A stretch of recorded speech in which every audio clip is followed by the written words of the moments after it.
الحمد لله نحمده ونستعينه ونستغفره ونعوذ بالله من شرور أنفسنا ومن سيئات أعمالنا من يهده الله فلا مضل له ومن يضلل فلا هادي له وأشهد أن لا إله إلا الله وحده لا شريك له وأشهد أن محمدا عبده ورسوله أما بعد فأعوذ بالله من الشيطان الرجيم بسم الله الرحمن الرحيم والله أخرجكم من بطون أمهاتكم لا تعلمون شيئا وجعل لكم السمع والأبصار والأفئدة قليلا ما تشكرون وقال النبي صلى الله عليه وسلم طلب العلم فريضة على كل مسلم মহান আল্লাহ সুবহানাহু ওয়া তাআলা শুকর আদায় করছি। আল্লাহ সুবহানাহু ওয়া তাআলা আমিরুন নিসা ইসলামী শিক্ষা ও সংস্কৃতি ইনস্টিটিউটের উদ্যোগে বার্ষিক পরীক্ষার ফলাফল উপলক্ষে চতুর্থ বার্ষিক ওয়াজ মাহফিল 2020-এর এই বিশেষ আয়োজনে অংশগ্রহণ করার তৌফিক আমাদেরকে দান করেছেন, আলহামদুলিল্লাহ। এবং কৃতজ্ঞতা আদায় করছি যিনি এই ইনস্টিটিউটের মহাপরিচালক, কর্ণধার, স্বপ্নদ্রষ্টা এবং যার গাইডেন্সে এই প্রতিষ্ঠান সহ বাংলাদেশের আনাচে কানাচে বহু প্রতিষ্ঠান পরিচালিত হচ্ছে, সে মোহতারাম শেখ সর্বজন শ্রদ্ধেয় সামাহাতুল উস্তাজ শেখ আকরামুজ্জামান বিন আব্দুস সালাম আল মাদানী হাফিজাহুল্লাহকে আল্লাহ সুবহানাহু ওয়া তাআলা তাকে এর সর্বোত্তম বিনিময় দান করুন এবং আল্লাহ সুবহানাহু ওয়া তাআলা তার পরিচালিত প্রত্যেকটি প্রতিষ্ঠানকে কবুল করে নিন। সকলগুলোর মধ্যে আল্লাহ সুবহানাহু ওয়া তাআলা বারাকা দান করুন এবং সালাফদের মতো বড় বড় আল্লাহওয়ালা বুজুর্গ এবং প্রভাবশালী উলামায়ে কেরাম আলেমদেরকে আল্লাহ সুবহানাহু ওয়া তাআলা এই প্রতিষ্ঠানগুলো থেকে বের করুন। রাসূলুল্লাহ সাল্লাল্লাহু আলাইহি ওয়াসাল্লামের উপর দরুদ এবং সালাম বর্ষিত হোক। আল্লাহুম্মা সাল্লি ওয়া সাল্লিম আলা নাবিয়িকা মুহাম্মদ, আল্লাহুম্মা সাল্লি আলাইহি, আল্লাহুম্মা বারিক আলাইহি। আল্লাহ সুবহানাহু ওয়া তাআলা তাকে মাকামে মাহমুদ দান করুন। আতি মুহাম্মাদিনিল ওয়াসিলাতা ওয়াল ফাদিলাহ ওয়া বা'আসহু মাকামান মাহমুদান আল্লাযী ওয়া'আদতাহ। আল্লাহ সুবহানাহু ওয়া তাআলা গোটা বিশ্ব জুড়ে মুসলিমরা যেখানে আছেন প্রত্যেককে আল্লাহ সুবহানাহু ওয়া তাআলা সুখ এবং সমৃদ্ধি দান করুন।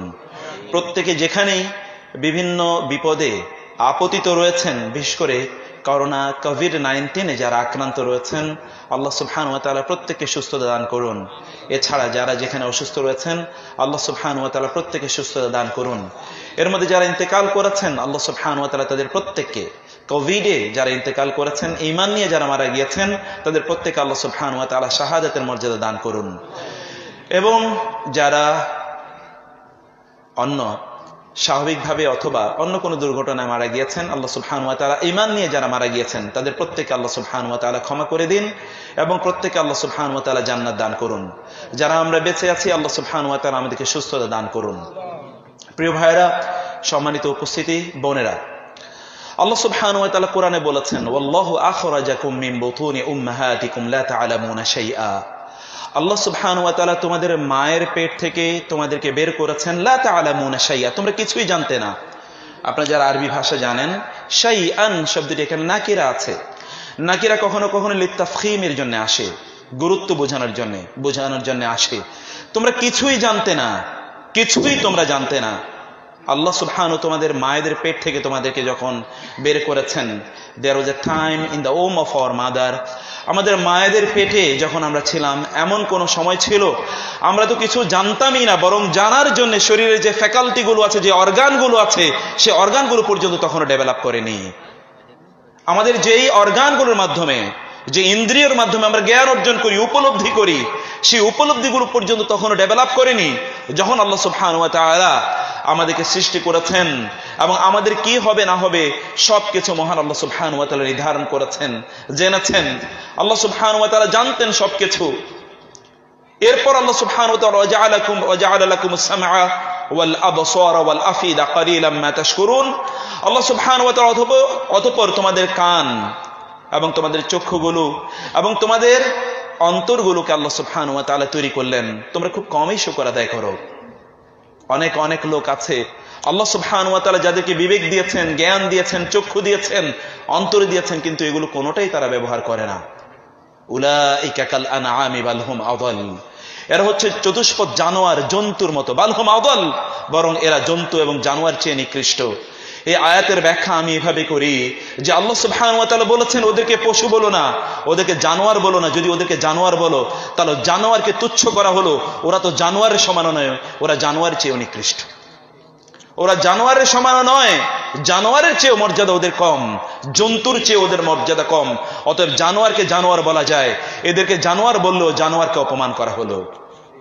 এদের অবস্থা তার চেয়েও নিকৃষ্ট, এরা তার চেয়ে অনেক অনেক নিকৃষ্ট। ইন্নাহা লা তা'মাল আবসার ওয়ালাকিন তা'মাল কুলুবুল্লাতী ফিস সুদূর। চোখ আছে এদের, কিন্তু এই চোখ দিয়ে তারা বুঝে না। অন্তর আছে, সে অন্তর দিয়ে তারা উপলব্ধি করে না। চোখ আছে, চোখ দিয়ে তারা দেখে না। তাদের কান আছে, কান দিয়ে তারা শ্রবণ করে না। সত্যিকার অর্থে এগুলো, এই সকল অর্গান আল্লাহ সুবহানাহু ওয়া তাআলা তাদেরকে দিয়েছেন, কিন্তু এগুলোর যথাযথ ব্যবহার তারা করে না। আল্লাহ সুবহানাহু ওয়া তাআলা আমাদেরকে সৃষ্টি করেছেন এবং আল্লাহ সুবহানাহু ওয়া তাআলা আমাদেরকে জ্ঞান দিয়েছেন। যারা এই জ্ঞান অনুসারে চলে না তাদের কথাই আল্লাহ সুবহানাহু ওয়া তাআলা বলেছেন, অথবা যারা জ্ঞান অর্জন করে না তাদের কথাই আল্লাহ সুবহানাহু ওয়া তাআলা বলেছেন উলাইকা কাল আনআম, তারা চতুষ্পদ জন্তুর মতো। কোরআনে অন্যত্র আল্লাহ সুবহানাহু ওয়া তাআলা ঠিক সেভাবে বলেছেন। ইব্রাহিম আলাইহিস সালাতু ওয়াস সালামের কথা বলতে গিয়ে আল্লাহ সুবহানাহু ওয়া তাআলা বলেছেন ইয়া আবাতি ইন্নী ক্বাদ জাআনী মিনাল ইলমি মা লাম ইয়াতিকা ফাত্তাবি'নি আহদিকা সিরাতান সাওয়িয়া। হে আমার পিতা, ইন্নী ক্বাদ জাআনী মিনাল ইলম, আমার কাছে এমন এক জ্ঞান এসেছে, মা লাম ইয়াতিক, যা তোমার কাছে আসেনি, ফাত্তাবি'নি, আমাকে তুমি অনুসরণ করো, আহদিকা সিরাতান সাওয়িয়া, আমি তোমাকে সরল সঠিক পথ দেখাবো। আহদিকা সিরাতান সাওয়িয়া। ইয়া আবাতি লা তা'বুদিশ শাইতান ইন্নাশ শাইতানা কানা লির-রহমানি আসিয়া। হে পিতা, তুমি শয়তানকে অনুসরণ করো না। শয়তান তার রবের প্রতি ছিল উদাসীন, রবকে সে অবাধ্য, রবের সে অবাধ্য ছিল, অবাধ্য হয়েছে, রবের আনুগত্য সে করেনি, রবের অবাধ্য সে ছিল। ইব্রাহিম আলাইহিস সালাতু ওয়াস সালাম তার পিতাকে লক্ষ্য করে বললেন ওয়া আ'তাজিলুকুম ওয়া মা তা'বুদুনা মিন দুনিল্লাহি ওয়া আদ'উ রাব্বি, তিনি বললেন ওয়া আ'তাজিলুকুম ওয়া মা তাদ'উনা মিন দুনিল্লাহ ওয়া মা তা'বুদুনা মিন দুনিল্লাহ, আমি তোমাদেরকে প্রত্যাখ্যান করলাম এবং আল্লাহ ছাড়া তোমরা যা কিছুর ইবাদত করছো সবকিছুকে আমি প্রত্যাখ্যান করলাম, পরিত্যাগ করলাম। ওয়া আদ'উ রাব্বি, এবং আমি শুধুমাত্র প্রার্থনা করি আমার রবের কাছে, আসা আল্লাহ আকুনা বিদুআই রাব্বি শাকিয়া। অতএব আমি কখনো এটা ভাবি না, এটা আমি আশঙ্কা করি না যে আমার দোয়া মহান আল্লাহ সুবহানাহু ওয়া তাআলা তিনি পরিত্যাগ করবেন, প্রত্যাখ্যান করবেন, ফলে আমি হতভাগাদের অন্তর্ভুক্ত হব। আমার প্রার্থনা তিনি কবুল করে নেবেনই। ফালাম্মা আতাযালাহুম ওয়া মা ইয়া'বুদুনা মিন দুনিল্লাহ ওয়াহাবনা লাহু ইসহাক ওয়া ইয়াকুব ওয়া কুল্লান জাআলনা নাবিয়্যা। যখন তিনি তাদেরকে প্রত্যাখ্যান করলেন, তাদের মূর্তি পূজা, তখন আল্লাহ সুবহানাহু ওয়া তাআলা ইব্রাহিমের প্রতি এতটা সন্তুষ্ট হলেন। ইব্রাহিম তার বাবাকে পরিত্যাগ করেছেন, কিন্তু বিনিময়ে আল্লাহ সুবহানাহু ওয়া তাআলা তাকে এমন বাবা প্রদান করলেন যাদেরকে আমরা বলি সন্তান। এমন সন্তান আল্লাহ সুবহানাহু ওয়া তাআলা প্রদান করলেন, ইসহাক ওয়া ইয়াকুব ওয়া কুল্লান জাআলনা নাবিয়্যা। এদের প্রত্যেককে আমি নবী বানিয়েছি। শুধুমাত্র তাদের প্রত্যেককে আমি নবী বানিয়েছি এরকম নয়, ইব্রাহিম আলাইহিস সালাতু ওয়াস সালামের পর মুহাম্মদুর রাসূলুল্লাহ সাল্লাল্লাহু আলাইহি ওয়াসাল্লামের আগমন পর্যন্ত যত নবী ছিল সকল নবী আল্লাহ সুবহানাহু ওয়া তাআলা ইব্রাহিমের বংশে প্রেরণ করেন। এটি মহান আল্লাহ সুবহানাহু ওয়া তাআলা ইব্রাহিমকে সেই পুরস্কার প্রদান করেছেন, কারণ ইব্রাহিমের একটি বৈশিষ্ট্য ছিল, তিনি কোনোদিন শিরকের সাথে কোনো আপোষ তিনি করেননি। আমি এখানে যখন আসছিলাম, আমাদের মুহতারাম শেখ আকরামুজ্জামান ভাই তিনি অসাধারণভাবে তিনি শিরক, বেদাত ইত্যাদি বিষয়গুলি তিনি তুলে ধরেছেন। আমি মন্ত্রমুগ্ধের মতো শুনছিলাম এবং আমার মনে হচ্ছিল তিনির কথা যদি আমি আরো শুনতে পারতাম, আমি আরো আলোকিত হতে পারতাম, আমি আরো সেখান থেকে ইস্তেফাদা গ্রহণ করে, ফায়দা গ্রহণ করে আমি আরো উপকৃত হতে পারতাম। অন্য কোনো সময় তার কথা আমি আরো মনোযোগ দিয়ে শুনি। আজকে যেহেতু এখানে আমার কথা বলার একটা দায়িত্ব আছে, সেজন্যে মুহতারামের কথা আর বেশি শুনতে পারলাম না। আল্লাহ সুবহানাহু ওয়া তাআলা তার এই কথাগুলোর মধ্যে বারাকা দান করুন। প্রত্যেকটি কথাকে আল্লাহ সুবহানাহু ওয়া তাআলা আরশে আজিমে কবুল করে নিন এবং এইটার প্রত্যেকটির প্রভাব আল্লাহ সুবহানাহু ওয়া তাআলা আমাদের অন্তরে এবং এই এলাকাবাসীর মাঝে আল্লাহ সুবহানাহু ওয়া তাআলা তৈরি করে দিন। প্রিয় ভাইরা, আল্লাহ সুবহানাহু ওয়া তাআলা ইব্রাহিম আলাইহিস সালাতু ওয়াস সালামের কথা বলতে গিয়ে বলেছেন, قد كانت لكم أسوة حسنة في إبراهيم والذين معه إذ قالوا لقومهم إنا براء منكم ومما تعبدون من دون الله। তোমাদের জন্য ইব্রাহিম এবং ইব্রাহিমের সাথে যারা ছিল তাদের মধ্যে রয়েছে উত্তম আদর্শ। আল্লাহ সুবহানাহু ওয়া তাআলা কোরআনে দুটো উত্তম আদর্শের কথা বলেছেন। একটি উত্তম আদর্শ হচ্ছে মুহাম্মদুর রাসূলুল্লাহ সাল্লাল্লাহু আলাইহি ওয়াসাল্লামের মধ্যে। অন্য উত্তম আদর্শের কথা তিনি বলেছেন ইব্রাহিম এবং ইব্রাহিমের সাথে যারা ঈমান এনেছে তাদের মধ্যে রয়েছে। যখন তারা তাদের সম্প্রদায়ের উদ্দেশ্যে বললেন ইন্না বুরাআউ মিনকুম ওয়া মিম্মা তা'বুদুনা মিন দুনিল্লাহ, আমরা তোমাদের সাথে এবং তোমরা আল্লাহ ছাড়া আর যার ইবাদত এবং আনুগত্য করো সবকিছুর সাথে আমরা আমাদের সম্পর্ককে ছিন্ন করলাম। আমাদের এবং তোমাদের মাঝে শত্রুতা এবং ঘৃণা আজ থেকে প্রকাশ পেল। এটা আবাদান হাত্তা তুমিনু বিল্লাহি ওয়াহদা, যতক্ষণ না তোমরা একক আল্লাহর প্রতি ঈমান আনবে ততক্ষণ পর্যন্ত এটা অব্যাহত থাকবে। কিয়ামত পর্যন্ত এটা অব্যাহত থাকতে পারে যদি তোমরা আল্লাহ সুবহানাহু ওয়া তাআলার প্রতি, আল্লাহর তাওহীদের প্রতি, একত্ববাদের প্রতি, একত্বের প্রতি যদি তোমরা ঈমান না আনো। এটি হচ্ছে আমাদের ইসলামের মূল চেতনা, ইসলামের ফাউন্ডেশন। ইসলামের মূল ভিত্তি হচ্ছে আমাদের তাওহীদ এবং এর বাইরে যা কিছু আছে সবকিছুই প্রত্যাখ্যাত। কুল হুয়াল্লাহু আহাদ আল্লাহুস সামাদ লাম ইয়ালিদ ওয়া লাম ইউলাদ ওয়া লাম ইয়াকুল লাহু কুফুয়ান আহাদ। এটা হচ্ছে আসাসুদ্দিন, এটা হচ্ছে ইসলামের মূল স্তম্ভ, মূল ভিত্তি। এর উপরে আমাদের গোটা দিন প্রতিষ্ঠিত, এর উপরে আমাদের গোটা দিন পরিচালিত। প্রিয় ভাইরা বোনেরা, সেই আলোচনায় আমি যাব না। আমি জ্ঞানের কথা বলছিলাম। আল্লাহ সুবহানাহু ওয়া তাআলা আমাদেরকে জ্ঞান দিয়েছেন, সেই জ্ঞান অর্জনের কথা আল্লাহ সুবহানাহু ওয়া তাআলা আমাদেরকে নির্দেশ প্রদান করেছেন। আমরা এমন একটা জাতি যেই জাতির পূর্বসূরীরা তারা প্রত্যেকটি মুহূর্তে তারা জ্ঞান অর্জন করত।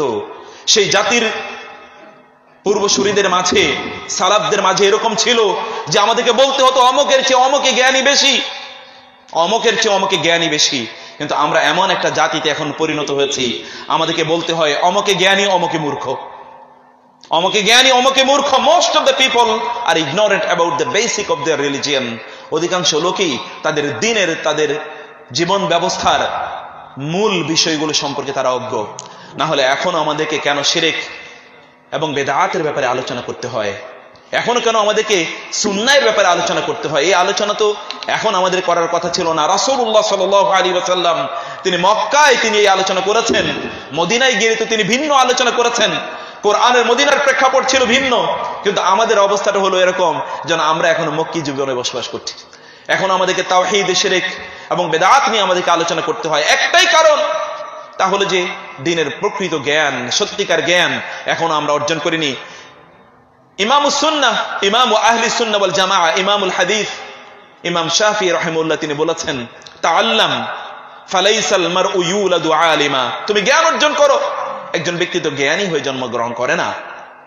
ওয়ালাইসা আখুল ইলমি কামান হুয়া জাহিলু, আর যে ব্যক্তি জ্ঞান অর্জন করে, জ্ঞান অর্জনের পথে যে অব্যাহতভাবে তার পথ চলাকে রাখে, সেই ব্যক্তি ওই ব্যক্তির মতো নয় যে জাহেল, যে মূর্খ। যে ব্যক্তি জ্ঞান অর্জন এর পথে অব্যাহতভাবে চলে, সে ওই ব্যক্তির মতো নয় যে ব্যক্তি মূর্খ। ইন্না কাবীরাল কওমি লা ইলমা ইনদাহু, কোন একটি সম্প্রদায়ের নেতা তার যদি কোনো জ্ঞান না থাকে, সগীরুন ইজাল তাফাত আলাইহিল মাহফিলু, সে তো আসলে ছোট। জ্ঞান যদি না থাকে তাহলে সে ছোট, আসলে বড় হওয়ার কোনো উপায় নাই। আল্লাহ সুবহানাহু ওয়া তাআলা সেই কথাই বলেছেন, হাল ইয়াস্তাবিল লাযীনা ইয়ালামুনা ওয়াল লাযীনা লা ইয়ালামুন, যারা জানে এবং যারা জানে না তারা তো কখনোই সমান হতে পারে না। আল্লাহ সুবহানাহু ওয়া তাআলা কোরআনে সেই কথাই বলেছেন।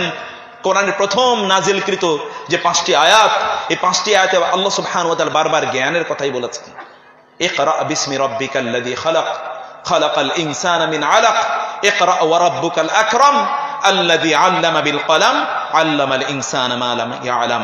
ইকরা, পড়ুন। ইকরা বিসমি রাব্বিকাল্লাযী খালাক, আপনার রবের নামে যিনি সৃষ্টি করেছেন তার নামে আপনি পড়ুন।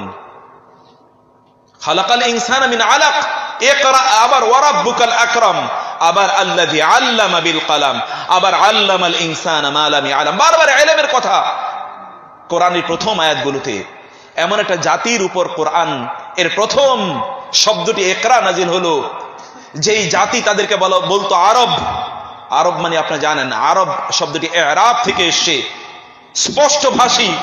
কোরআন আল্লাহ সুবহানাহু ওয়া তাআলা বলেছেন যে কোরআন হচ্ছে এটা আরাবিয়্যুম মুবিন, আর অন্যটা হচ্ছে আজমি।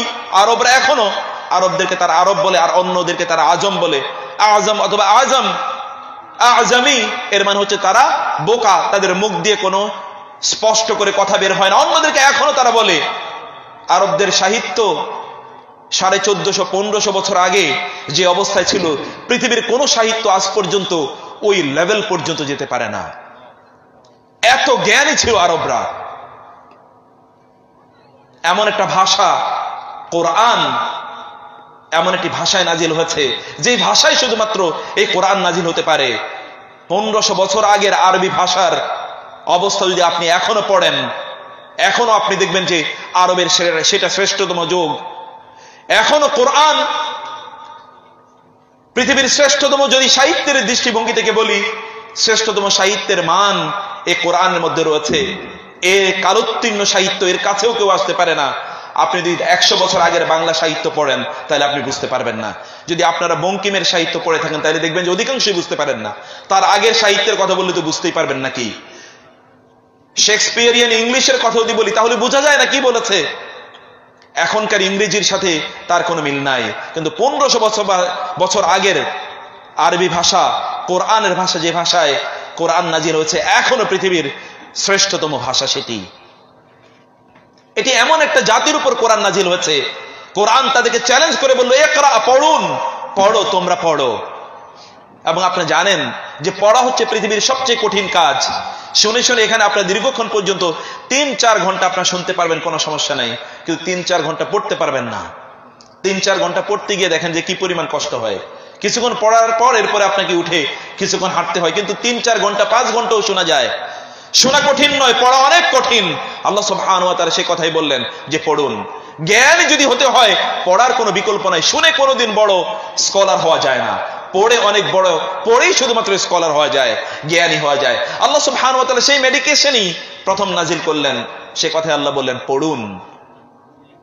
আল্লাহ সুবহানাহু ওয়া তাআলা বললেন পড়ুন। কিয়ামত পর্যন্ত আল্লাহ সুবহানাহু ওয়া তাআলা এটিকে চ্যালেঞ্জ হিসেবে দিয়ে দিলেন, যদি জ্ঞান অর্জন করতে হয় তাহলে পড়তেই হবে। এমন একটা জাতি। কিন্তু দুর্ভাগ্যজনক হলো এই পৃথিবীতে এখন সবচেয়ে কম পড়ার জাতির নাম হলো মুসলমান। এরা সব শুনেই শুধুমাত্র করে থাকে, অমকে কি বলেছে, আকাবেররা কি বলেছে, মুরব্বীরা কি বলেছে, অমকে কি বলেছে, তমকে কি বলেছে, এটাই তাদের একমাত্র রেফারেন্স পয়েন্ট। তাদের নিজেদের পড়াশোনা নাই, নিজেদের কোনো জ্ঞান অর্জনের কোনো চিন্তা চেতনাও নাই। অধিকাংশ জায়গায় জ্ঞান অর্জনের ক্ষেত্রে আমাদের কোনো পরিস্থিতি নাই, জ্ঞান অর্জনের কোনো তালিকা নাই। ওলামায়ে কেরামের ঘরে গেলে জ্ঞানের কোনো আকৃতি প্রকৃতি আমরা সেখানে দেখতে পাই না।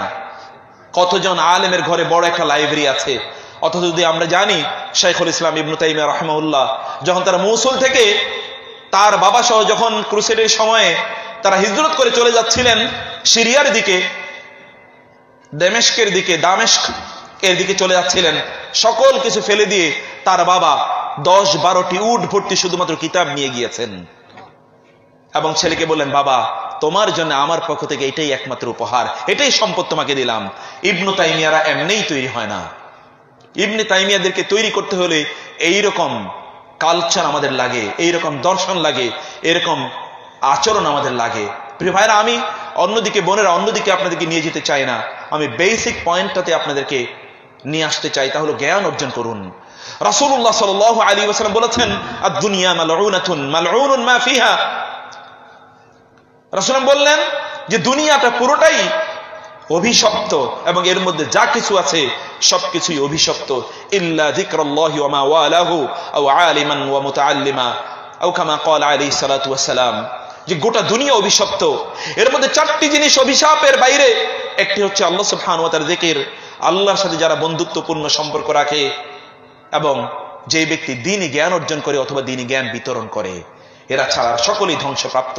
আর কারোরই কোনো, সকলেই গজব অথবা প্রত্যেকেই অভিশপ্ত, অভিশাপ তাদের উপর আপতিত। আমরা কি সেই অভিশপ্ত জাতি হিসাবেই পৃথিবীতে বেঁচে থাকবো? আমাদের অবস্থা কি তাই হবে? আমরা তো আজ কোনটি সুন্নাহ এবং কোনটা বেদআত, কোনটা শিরক এবং কোনটা তাওহীদ এটা আমরা বুঝি না।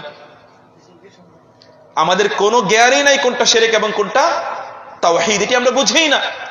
কোনটা সুন্নাহ এবং কোনটা বেদআত সেটা আমরা বুঝি না।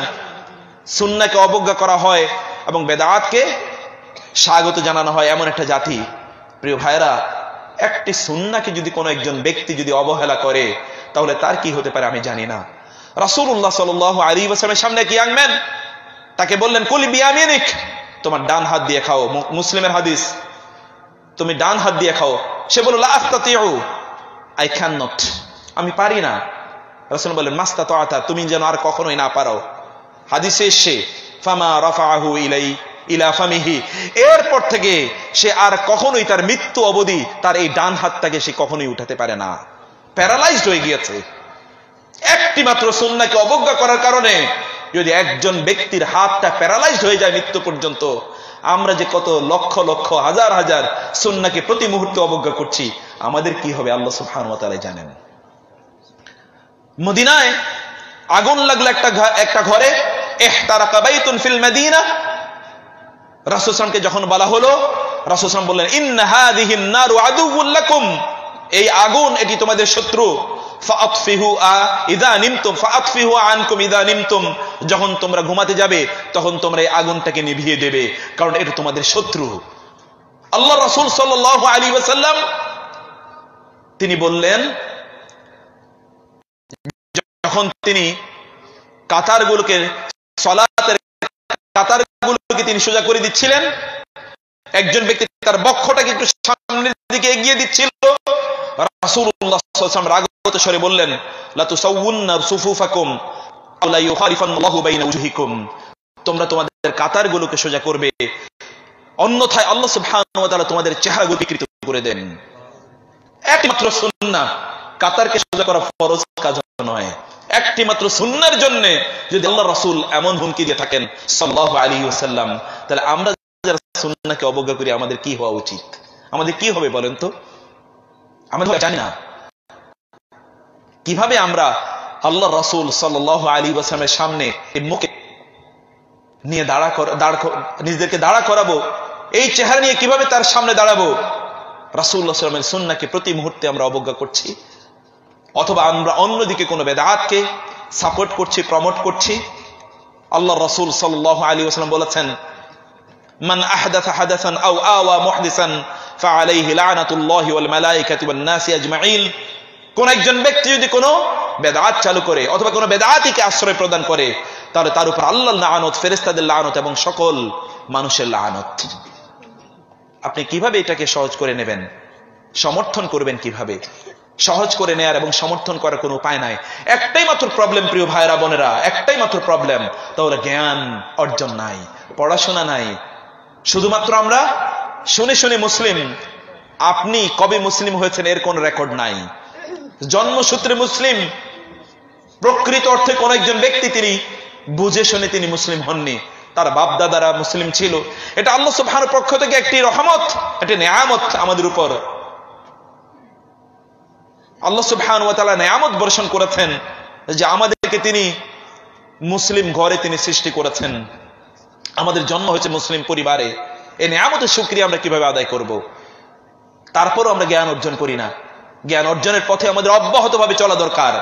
আমাদের সালাফরা যেমনি ভাবে অব্যাহতভাবে চলেছেন, তার প্রত্যেকের কাছ থেকে জ্ঞান অর্জন করেছেন, প্রত্যেকের কাছ থেকে তারা জ্ঞান অর্জন করেছেন। আমাদের তালিবুল ইলম যারা আছো, তোমাদের জন্য কয়েকটি নসিহা করে যাই। প্রথমত নসিহা হচ্ছে যেটি ইমাম মালিক রাহিমাহুল্লাহ, ইমাম শাফি রাহিমাহুল্লাহকে লক্ষ্য করে বলেছেন যে আমি হে বৎস, হে যুবক, তোমার মাঝে আমি দেখতে পাচ্ছি একটি প্রত্যুৎপন্নমতিতা, তোমার মাঝে আমি একটি বিদগ্ধতা দেখতে পাই, তোমার মাঝে আমি এক অসাধারণ বুৎপত্তি দেখতে পাই, জ্ঞানের প্রখরতা আমি তোমার মাঝে দেখতে পাই।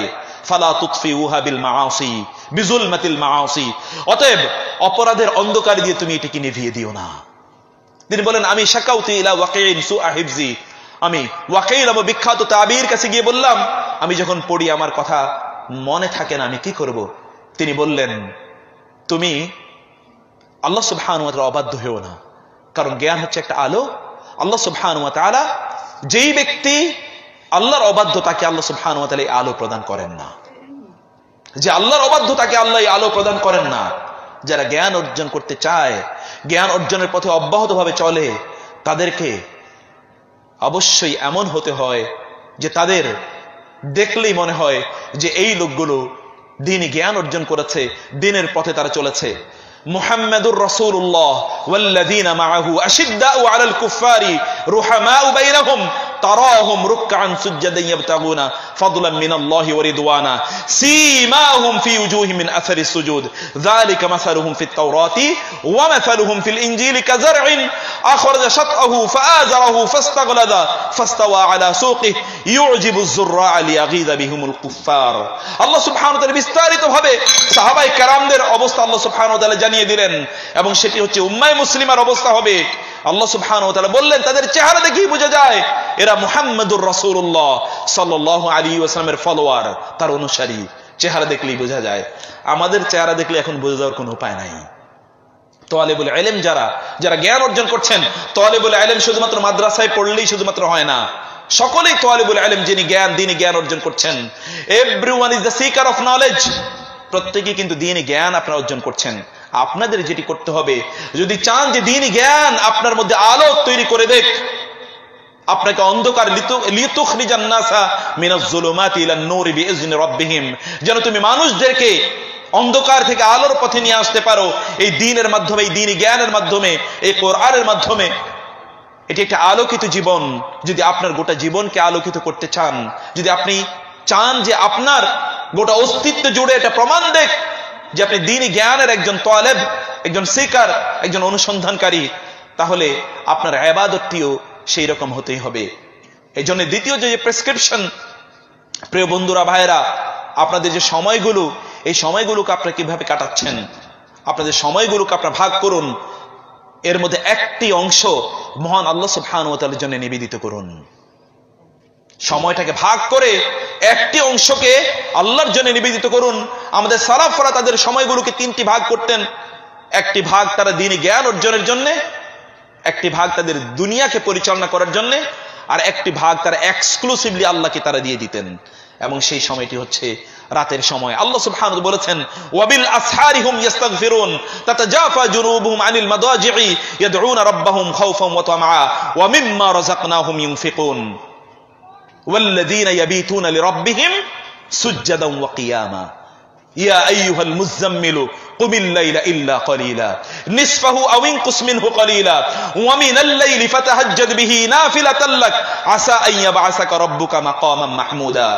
আপনি যদি মাকামে মাহমুদে যেতে চান, আপনি যদি সম্মানজনক কোনো অবস্থা অর্জন করতে চান, তাহলে আপনাকে আল্লাহ সুবহানাহু ওয়া তাআলার জন্য রাতের একটা অংশ নির্ধারণ করে দিতে হবে।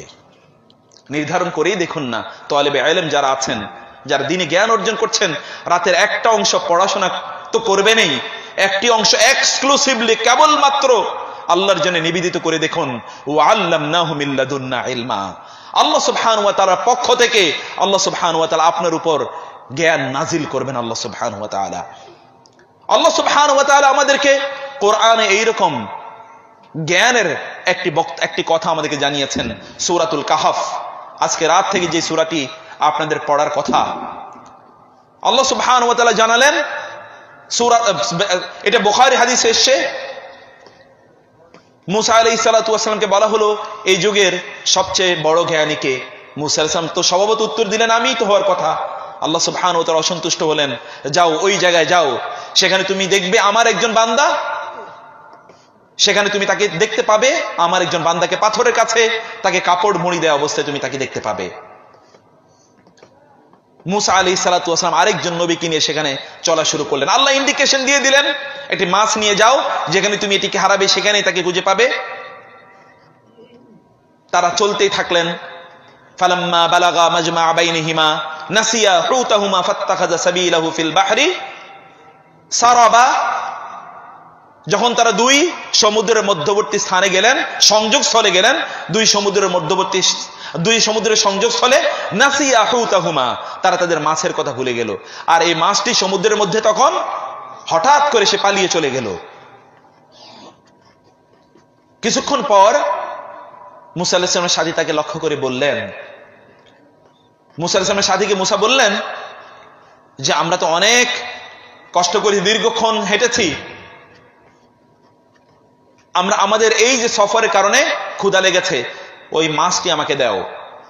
বলে যে না না, মাছটা তো ভুলে ওই জায়গায় তো মাছটা হারিয়ে গেছে, আপনাকে বলতে আমি ভুলে গিয়েছি। বলে আমি তো যালিকা মা কুননা নাবগি, আমি তো সেটাই চাচ্ছিলাম। ফারতাদ্দা আলা আসারিহিমা কসাসা, তারা খুঁজতে খুঁজতে আবার সেই জায়গায় গেলেন যেখানে তারা মাছটি হারিয়ে গিয়েছিল।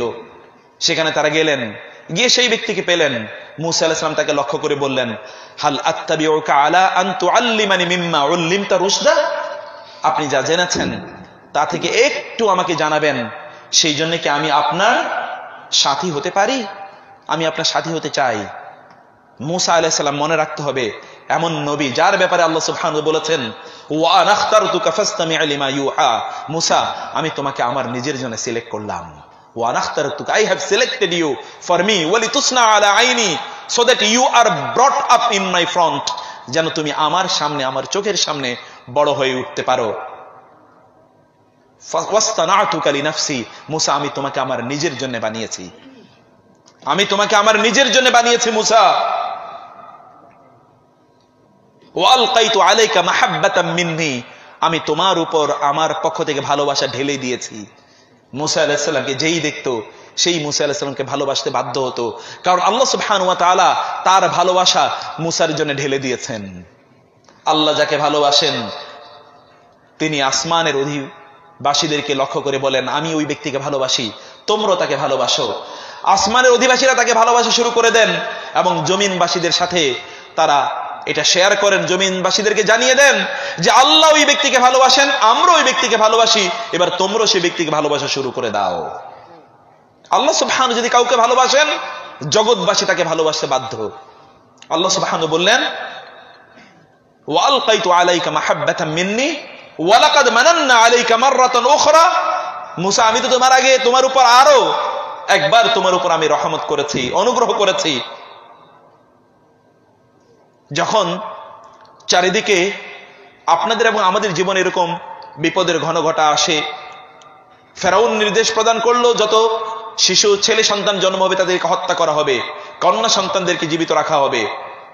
মুসা আলাইহিস সালাতু ওয়াস সালামের জন্ম, তার মা কি করবেন জানেন না।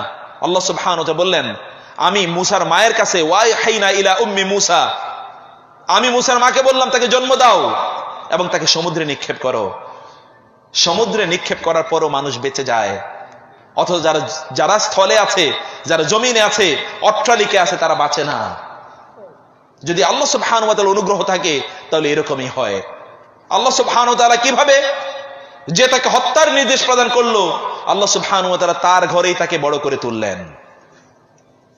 আল্লাহ সুবহানাহু ওয়া তাআলা তাকে রাজকুমারের মতো করে সেখানে বড় করলেন। শুধু তাই নয়, তার বোন তার পিছনে পিছনে যাচ্ছিল, বোন গিয়ে দেখলো যে মুসাকে তুলে নিয়েছে আলাইহিস সালাতু ওয়াস সালাম ফেরাউনের স্ত্রী। এখন আল্লাহ সুবহানাহু ওয়া তাআলা বলেন, ওয়াহাররামতু আলাইহিল মারাদি, আমি তার জন্য হারাম করে দিলাম অন্য কোন নারীদের দুধ, অন্য কারো দুধ সে খাবে না। মুসার বোন গিয়ে সেখানে গিয়ে বলল যে আমি আপনাদেরকে এমন এক নারীর কথা বলতে পারি যে এই সন্তানকে, এই ছেলেটিকে দুধ পান করাতে পারে। তাকে নিয়ে আসা হলো এবং মুসা আলাইহিস সালামের মা তার স্বীয় সন্তানকে, কায় তাকাররা আইনুহা ওয়ালা তাহজান, তোমার মাকে, তোমাকে তোমার মায়ের কাছে ফিরিয়ে দিলাম যেন তার চক্ষু শীতল হয় এবং তিনি যেন কোনো পেরেশানিতে না পড়েন। মুসা আমি তোমার প্রতি কতবার অনুগ্রহ করেছি, তুমি জানো না মুসা, তোমার প্রতি আমি কতবার অনুগ্রহ করেছি। প্রিয় ভাইরা বোনেরা, আমি আপনাদেরকেও বলতে চাই, যদি আল্লাহর পথে চলেন, আল্লাহ সুবহানাহু ওয়া তাআলা মুসাকে অনুগ্রহ করেছেন, that is not the last favour of Allah সুবহানাহু ওয়া তাআলা আপন দি হিউম্যান কাইন্ড। এটা আল্লাহ সুবহানাহু সর্বশেষ অনুগ্রহ নয়।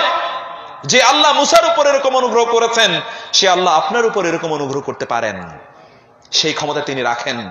শুধুমাত্র মুসার মায়ের মতো ঈমান আপনার হতে হবে।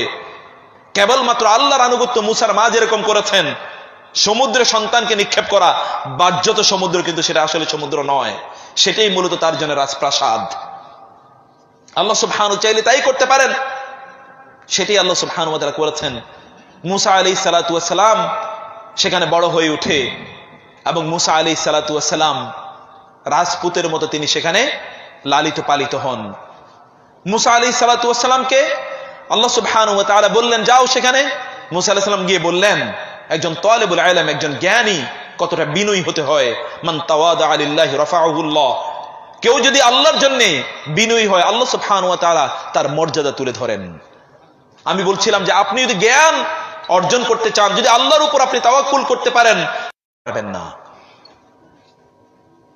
রাসূলুল্লাহ সাল্লাল্লাহু আলাইহি ওয়াসাল্লামের কাছে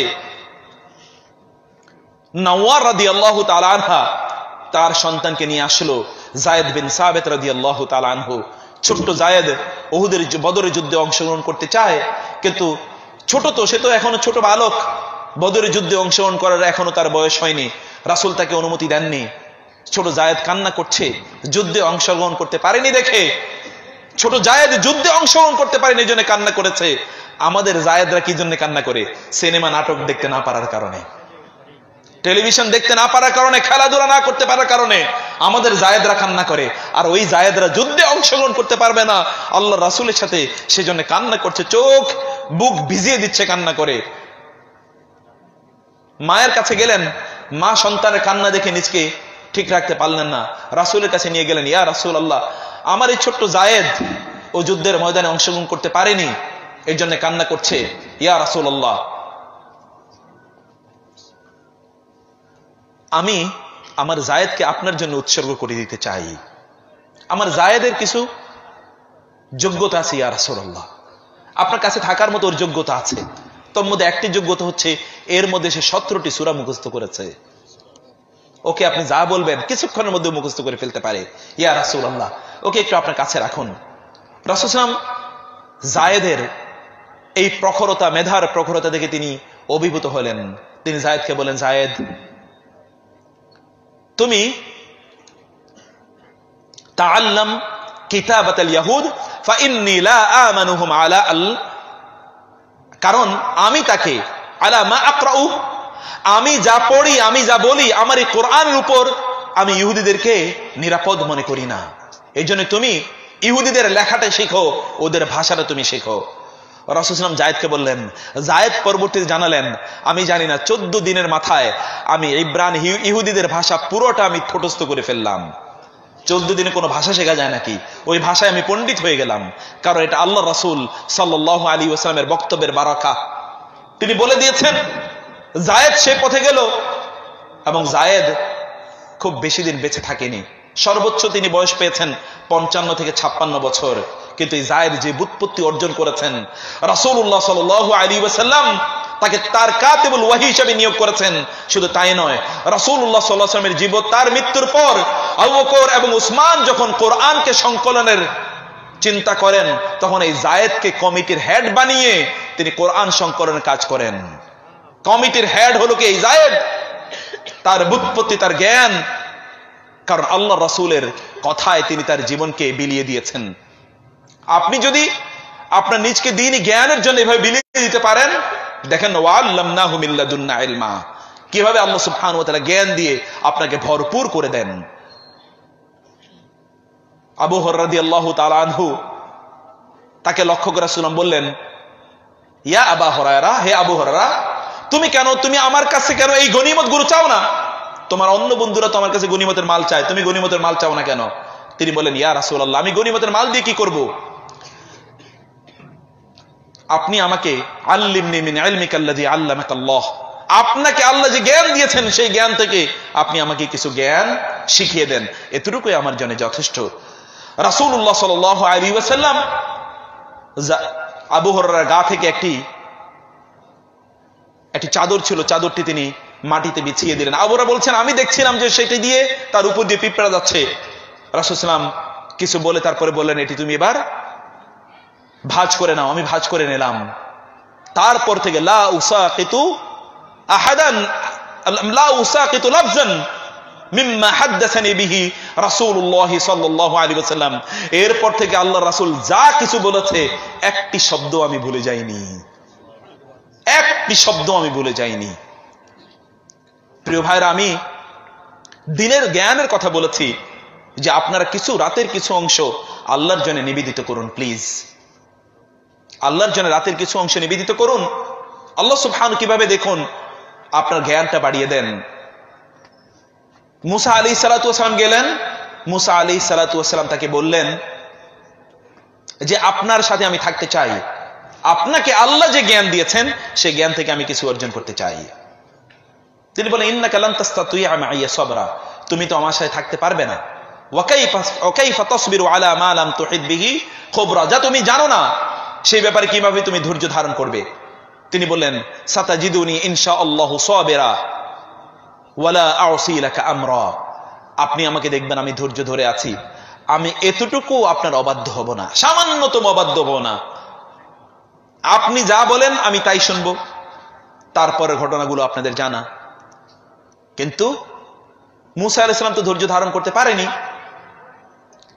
বারবারই তিনি জিজ্ঞেস করেছেন আখারিকতাহা লিতুগরিক আগলা আহলাহা লাকাদ জি'তা শাইআন নুকরা, বারবারই তিনি বলছেন আপনি কি এটা কেন করলেন, আপনি এই নৌকাটিকে কেন ফুটো করে দিলেন, আপনি এই সুন্দর ফুটফুটে শিশুটিকে কেন হত্যা করলেন, আপনি এই দেয়ালটিকে কেন বিনির্মাণ করে দিলেন, ওরা তো আমাদেরকে খাবার দেয়নি।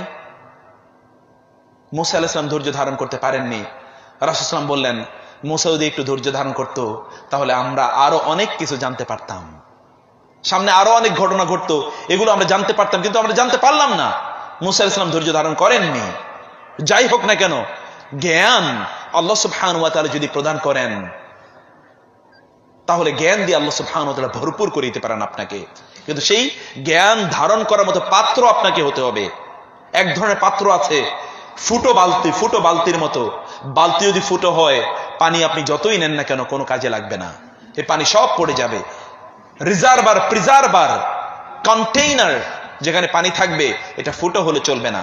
এই ফুটাগুলো যদি, ছিদ্রগুলো যদি আপনি মুছতে চান তাহলে আপনাকে অবশ্যই অবশ্যই এই ছিদ্রগুলো বন্ধ করতে হবে রাতের ইবাদতের মাধ্যমে।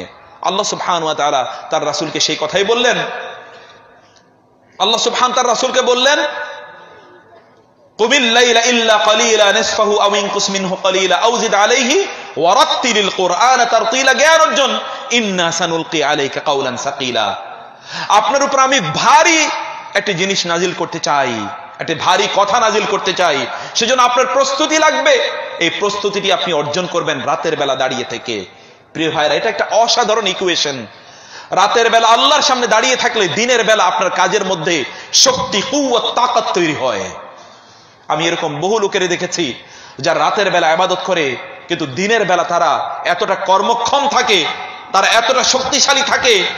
অন্যদিকে আমি দেখেছি যারা গোটা রাত তারা ঘুমায়, সকালবেলা যখন ঘুম থেকে উঠে তখনও তারা বলে আহারে মাথাটা ব্যথা করে, শরীরটা একটু, কোমরটা ব্যথা করছে, শরীরটা একটু খারাপ লাগছে, একটু আরেকটু ঘুমাতে মনে চাচ্ছে। সারা রাত ঘুমালো, তারপরে তারা সারাদিন তার ঘুম যায় না। এমন অনেক লোক আছে যারা আল্লাহর জন্য রাতের একটা অংশ তারা বিনিয়োগ করেছে। দিনের বেলা আল্লাহ সুবহানাহু ওয়া তাআলা তাদের কাজের মধ্যে একদিকে বারাকা প্রদান করেন, অন্যদিকে শক্তিমত্তা আল্লাহ সুবহানাহু ওয়া তাআলা প্রদান করেন।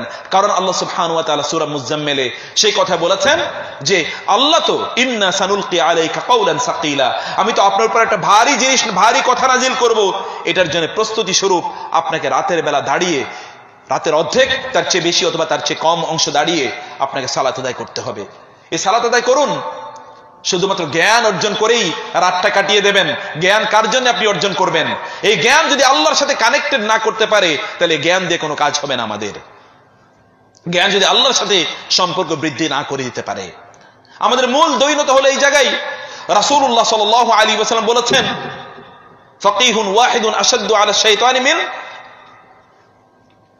আলফি আবিদিন, হাজার ইবাদত গুজারের চেয়েও একজন গভীর দ্বীনি জ্ঞান অর্জনকারী ব্যক্তি শয়তানের কাছে অনেক অনেক বেশি কঠোর, কারণ তিনি দ্বীনের গভীর জ্ঞান অর্জন করেছেন। একজন আবেদ যে শুধুমাত্র ইবাদত করে করে বেড়ায়, ওই ব্যক্তি ইবাদত করতে পারে কিন্তু প্রতি মুহূর্তে শিরক এবং কুফরের মধ্যে অথবা বেদাতের মধ্যে লিপ্ত থাকতে পারে। আর যে ব্যক্তি তিনি জ্ঞানের উপর ভিত্তি করে, আলোক বর্তিকের উপর ভিত্তি করে তার ইবাদত করছেন, তিনি যতটুকুই করেন না কেন ততটুকুই পরিপূর্ণভাবে তিনি সহিভাবে তিনি করেছেন। আমার ওই হাদিস পড়লে আমি ভীত সন্ত্রস্ত হয়ে যাই। রাসূলুল্লাহ সাল্লাল্লাহু আলাইহি ওয়াসাল্লাম বলেছেন, একদল লোক তারা কিয়ামতের দিন আল্লাহর কাছে আসবে, তাদের আমলগুলো হবে কামসালি তিহামা, তিহামা প্রান্তর অথবা তিহামা পাহাড়ের মতো এত ভারী এবং এত বিস্তৃত, কিন্তু আল্লাহ সুবহানাহু ওয়া তাআলা হাবাআম মানসুরা, আল্লাহ এগুলোকে ধুলার মতো তুলার মতো আল্লাহ সুবহানাহু ওয়া তাআলা উড়িয়ে দেবেন। একটাই মাত্র কারণ, এই ইবাদতগুলো সুন্নাহ মোতাবেক সম্পাদিত হয়নি। অতএব ইবাদত যদি করতে হয় তাহলে সুন্নাহ জানতে হবে, আর সুন্নাহ জানতে হলে আপনাকে জ্ঞান অর্জন করতে হবে। আপনাকে জ্ঞান অর্জন করতে হবে, জ্ঞান অর্জনের মাধ্যমে আপনাকে বুঝতে হবে কোনটা সুন্নাহ এবং কোনটা সুন্নাহ মোতাবেক নয়। আমাদের সবচেয়ে বড় প্রবলেম হলো যে আমরা কোনটি সঠিক এবং কোনটি সঠিক নয় তা আমরা জানি না। শুধুমাত্র আমাকে কি বলেছে, তমকে কি বলেছে, সে রেফারেন্সের উপর ভিত্তি করে আমাদের প্রত্যেকটি কাজ আমরা পরিচালনা করার চেষ্টা করি। সেজন্য বলছি প্রিয় ভাইরা, জ্ঞান অর্জন করুন। জ্ঞান অর্জনের জন্য আপনাদের পথ এবং পদ্ধতি নির্ধারণ করবেন। ইবনে সিরিন রাহিমাহুল্লাহ বলেছেন, ইন্না হাযাল ইলমা দীনুন ফানজুরু আম্মান তাআখুযুনা দীনাকুম। শুধু জ্ঞান অর্জন করলেই চলবে না, কোত্থেকে জ্ঞান অর্জন করছেন এবং কার কাছ থেকে জ্ঞান অর্জন করছেন তাও আপনাকে বুঝতে হবে। যদি আপনি কোত্থেকে এবং কার কাছ থেকে জ্ঞান অর্জন করছেন তাও যদি না বুঝতে পারেন, বহু বহু লোক তারা জ্ঞান অর্জন করেছে কিন্তু তারা ভুল এবং মিথ্যা জ্ঞান তারা অর্জন করেছে। জ্ঞানের পথ এবং পদ্ধতিও আমাদেরকে ভালো করে জানা দরকার। রাসূলুল্লাহ সাল্লাল্লাহু আলাইহি ওয়াসাল্লামের সুন্নাহকে আঁকড়ে ধরা দরকার, মনে রাখা দরকার। আল্লাহ রাসূল সাল্লাল্লাহু আলাইহি ওয়াসাল্লামের সুন্নাহটা এতটা শক্তিশালী, রাসূলুল্লাহ সাল্লাল্লাহু আলাইহি ওয়াসাল্লাম তার জীবন পদ্ধতি আমাদের জন্য এতটা শক্তিশালী যে আল্লাহ রাসূল সাল্লাল্লাহু আলাইহি ওয়াসাল্লামের সুন্নাহ মোতাবেক যদি আমরা চলি তাহলে আমাদের দুনিয়া আলোকিত এবং প্রভাবশালী হবে এবং আমাদের আখিরাতেও মুক্তি মিলবে। আল্লাহ রাসূল সাল্লাল্লাহু আলাইহি ওয়াসাল্লামের কাছে তৎকালীন কাফের এবং মুশরিকরা এসে চ্যালেঞ্জ করে বলল, মক্কার কাফের এবং মুশরিকরা এসে চ্যালেঞ্জ করে বলল, আপনি যে সত্যিকার অর্থে আল্লাহর নবী হয়ে থাকেন তাহলে আপনি চাঁদকে দ্বিখণ্ডিত করে দেখান। আল্লাহ রাসূল সাল্লাল্লাহু আলাইহি ওয়াসাল্লাম তার হাতের আঙ্গুলের ইশারায় এই চাঁদটিকে দ্বিখণ্ডিত করলেন। আল্লাহ সুবহানাহু কোরআনে বললেন, ওয়ান শাক্কাল কামারু, চাঁদ দ্বিখণ্ডিত হয়ে গেল। যে আঙ্গুলের ইশারায় এই চাঁদ দ্বিখণ্ডিত হয়ে যায়, সেই আঙ্গুলের ইশারায় তিনি যে বর্ণনাগুলো দিয়ে গিয়েছেন সেই বর্ণনাগুলো এখনো আপনার সামনে জীবিত, এখনো আপনার কাছে আছে। আল্লাহ রাসূল সাল্লাল্লাহু আলাইহি ওয়াসাল্লামের এই আঙ্গুল কতটা শক্তিশালী, চাঁদকে দ্বিখণ্ডিত করে দিতে পারে। তার সুন্নাহ এতটা শক্তিশালী যে তার গোটা সুন্নাহ, তার সুন্নাহটা আমাদের জীবনের মোড়কে পরিবর্তন করে দিতে পারে। একটা সুন্নাহ গোটা জীবনের মোড়কে পরিবর্তন করে দিতে পারে। সুন্নাহ ভিত্তিক জীবন যাপন করুন, সুন্নাহটাকে বোঝার চেষ্টা করুন এবং শিরক মুক্ত জীবন যাপন করার চেষ্টা করুন। শেখ সেই বিষয়ে অনেক লম্বা আলোচনা করেছেন, আমি সেই আলোচনায় আপনাদেরকে আর নিয়ে যেতে চাই না। আমি অন্য যে বিষয়টি আপনাদেরকে বলতে চাই, প্রিয় ভাইরা, প্রিয় বোনেরা, আপনাদের সময়টাকে আপনারা কিভাবে কাটাচ্ছেন। এই সময় তো আল্লাহ সুবহানাহু পক্ষ থেকে সবচেয়ে বড় নেয়ামত। ইবনে মাসউদ রাদিয়াল্লাহু তাআলা তিনি বলেছেন, মা নাদিমতু আলা শাইইন নাদামি আলা ইয়াউমিন গারাফাত ফীহি শামসুহু। আমি ওই দিনের জন্য সবচেয়ে বেশি আফসোস করি যেই দিনটি আমার কাছ থেকে চলে গিয়েছে, নাকাসা ফীহি আজলি ওয়া লাম ইয়াজিদ ফীহি আমালি। সেই দিনটি আমার জীবন থেকে চলে গেল কিন্তু আমার আমলে এতটুকুও বাড়লো না। আমি আমার সময়টাকে কিভাবে কাটাচ্ছি, আপনি আপনার সময়টাকে কিভাবে কাটাচ্ছেন, যারা যুবকরা আছেন, যারা বৃদ্ধরা আছেন, আপনাদের সময়টা কিভাবে কাটাচ্ছেন। বৃদ্ধরা যারা আছেন, মহান আল্লাহ সুবহানাহু ওয়া তাআলা যখন আপনি বার্ধক্যে উপনীত হবেন, আপনার যখন এই পৃথিবীর ফরমাল যে সকল অ্যাক্টিভিটিস আছে সেগুলো থেকে আপনি রিটায়ারমেন্টে যাবেন, আল্লাহ সুবহান তখন আপনাকে বলেছেন, ফাইদা ফারাগতা ফানসাব ওয়া ইলা রাব্বিকা ফারগাব। যখন আপনি ফারেগ হবেন বিভিন্ন কাজ থেকে তখন আপনি দাঁড়িয়ে যান এবং আপনার রবের প্রতি আপনি আরো বেশি, আপনার রবের প্রতি আপনি আরো বেশি অনুগামী হন, রবের প্রতি আরো বেশি আপনি আনুগত্যশীল হন। আল্লাহ সুবহানাহু ওয়া তাআলা তার রাসূলকে লক্ষ্য করে বলেছেন, ইযা জাআ নাসরুল্লাহি ওয়াল ফাত ওয়া রাআইতান নাসা ইয়াদখুলুনা ফি দীনিল্লাহি আফওয়াজা ফাসাব্বিহ বিহামদি রাব্বিকা ওয়াস্তাগফির ইন্নাহু কানা তাওয়াবা। যখন আপনি দেখবেন যখন আল্লাহর পক্ষ থেকে বিজয় আসবে এবং সাহায্য আসবে, আপনি দেখবেন ওয়ারাআইতান নাসা ইয়াদখুলুনা ফি দীনিল্লাহি আফওয়াজা, মানুষকে দেখবেন তারা কাতারে কাতারে, তারা দলে দলে ইসলামে প্রবেশ করছে। আপনি মনে করবেন যে আপনার কাজ শেষ। না, আপনার কাজ শেষ নয়। তখন আপনার এই দুনিয়ার আপনার যে অ্যাসাইনমেন্ট, ফরমান অ্যাসাইনমেন্ট ছিল, সে অ্যাসাইনমেন্ট শেষ হয়েছে বটে, কিন্তু ফাসাব্বিহ বিহামদি রাব্বিকা ওয়াস্তাগফির, এখন আপনি তাসবিহ তাহলিল এবং ইস্তিগফারে আপনার সময়টাকে আরো বেশি ব্যয় করুন। আপনাদের যাদের এখন দুনিয়ার কাজ শেষ হয়ে গিয়েছে, রিটায়ারমেন্টে গিয়েছেন, ছেলে মেয়েরা বড় হয়ে গেছে, এখন আপনার সময়টাকে আপনি কিভাবে কাটান? শুধুমাত্র আলাপ আলোচনা, গল্প গুজব ইত্যাদির মাধ্যমে? আল্লাহ তার রাসূলকে কি বলেছেন তা দেখুন। আল্লাহ তার রাসূলকে বলেছেন ফাসাব্বিহ বিহামদি রাব্বিকা ওয়াস্তাগফির, তাসবিহ পড়ুন বেশি বেশি। রাসূলুল্লাহ সাল্লাল্লাহু আলাইহি ওয়াসাল্লাম, আয়েশা রাদিয়াল্লাহু তাআলা তিনি বলেছেন, রাসূল যখন বার্ধক্যে উপনীত হলেন, তার শরীরে যখন মাংস বেশি আসলো, তিনি দাঁড়িয়ে থাকতেন, রাত এর অধিকাংশ সময় জুড়ে তিনি দাঁড়িয়ে থেকে সালাত আদায় করতেন এবং তার পা গুলো ফুলে যেত এবং ফেটে যেত।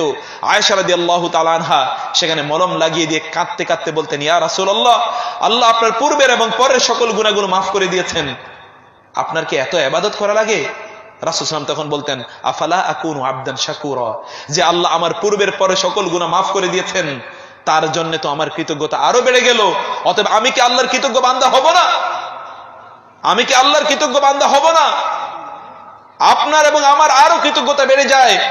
রাসূলুল্লাহ সাল্লাল্লাহু আলাইহি ওয়াসাল্লাম বলেছেন, যাকে আল্লাহ সুবহানাহু ওয়া তাআলা আমার উম্মতি বাইনা 60 ওয়া 70, আমার উম্মতের বয়স হবে 60 থেকে 70 এর মাঝে, তিনি বলেছেন আমার উম্মতের মধ্যে যে 60 বছর বয়স পেল, তার আর কোনো ওজর গ্রহণ করা হবে না।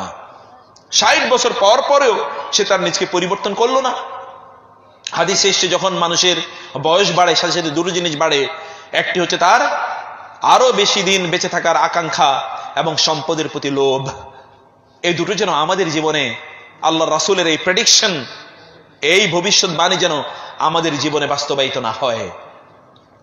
আমরা বরং বিপরীতটা করি, বরং আল্লাহর প্রতি আমাদের আনুগত্য এবং ভালোবাসা আরো বেড়ে যাক। আর যুবকদের কথা বলছে, প্রিয় যুবকরা, যুবকরা যখন এগিয়ে যাবে, যুবকদের হিম্মত কি? আপনার স্বপ্ন কি? আপনি কি হতে চান? আপনি কি করতে চান? কোরআনে আল্লাহ সুবহানাহু ওয়া তাআলা বহু যুবকের কাহিনী বলেছেন। এক যুবকের কথা তো বললাম, ইব্রাহিম আলাইহিস সালাতু ওয়াস সালাম, তিনি তার জাতির মূর্তি পূজার বিরুদ্ধে তিনি গেলেন এবং তার পিতাকে তিনি প্রত্যাখ্যান করলেন, মূর্তি পূজাকে তিনি প্রত্যাখ্যান করলেন। তারা তাকে অগ্নিকুণ্ডে নিক্ষেপ করলো। আল্লাহ সুবহানাহু ওয়া তাআলা আগুনকে লক্ষ্য করে বললেন, ইয়া নারু কুনি বারদাম ওয়া সালামান আলা ইব্রাহিম, হে আগুন, তুমি আমার ইব্রাহিমের জন্য শান্তিময় হয়ে যাও। আমাদের যুবকরা তো নিজেরাই আগুন। আমাদের যুবকরা যেখানে যায় এখানে আগুন লাগাইয়া দেয়। এমন কোন জায়গা নেই যেখানে আগুন লাগায় না।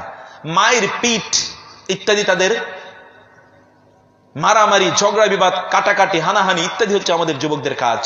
তৎকালীন যুবকরা ছিল কনস্ট্রাকটিভ, ডায়নামিক। যুবকরা ছিল এরকম যে যুবকরা তারা সমাজকে পরিবর্তন করে দিয়েছে। এমন যুবক যে যুবকের জন্য আল্লাহ সুবহানাহু ওয়া তাআলা বলেছেন যে হে আগুন, তুমি তার জন্য শীতল এবং শান্তিময় হয়ে যাও।